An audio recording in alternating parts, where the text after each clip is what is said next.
Assalamu alaikum, brother. I'm asking this question on behalf of my very close friend. He's a non-Muslim. He don't want to disclose his name, but he's an engineer by profession. He want to know Quran does not contradict with modern science, but it says Adam alayhi salam was the first man on the face of the earth. But this goes against the theory of Charles Darwin regarding evolution. Brother asks the question, he says Quran matches with science, but it does not agree with the statement of the Quran that Adam alayhi salam is the first human being. It goes against the theory of Charles Darwin, and I agree with you. The Quran does not agree with the theory of Charles Darwin because Charles Darwin is the theory. Quran is a book of fact, not a book of theory. And if you read the book of Charles Darwin,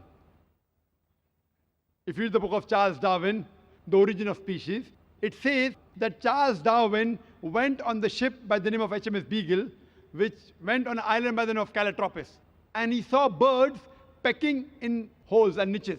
Depending upon the niches the bird pecked, the beak became small and long. Based on this observation, he propounded his theory of natural selection. But he wrote a letter to his friend Thomas Thompson saying that I have got no 100% proof regarding my theory, but because it helps me in embryology, in rudimentary organs, etc., he has propounded that. Otherwise, Charles Darwin himself agreed that there were missing links. That's the reason in school, if we had to insult someone, we used to say that if you were present during Charles Darwin's time, then his theory would have been proved right. Insinuating he looks like an ape. So this is just a theory, it is not a fact at all. I have not come across a single book which is called as the fact of evolution. All of these are theories of evolution.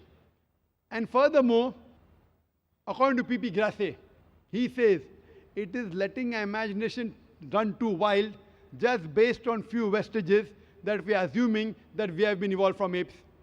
Today, science has found 4 waves.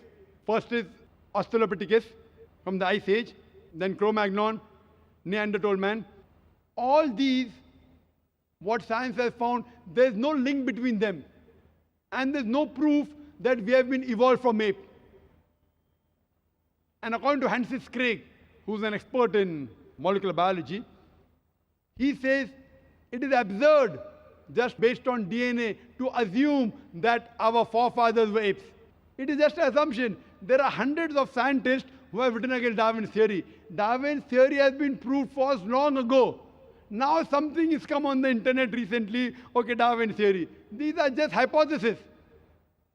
But certain things of Darwin, that life has been evolved from water, no problem. Quran says that in Surah Anbiya, chapter number 21, verse number 30. So certain things are correct. But as a whole, that human beings have been derived from ape is unscientific, it's a theory, and that's not a fact. Hope that answers the question.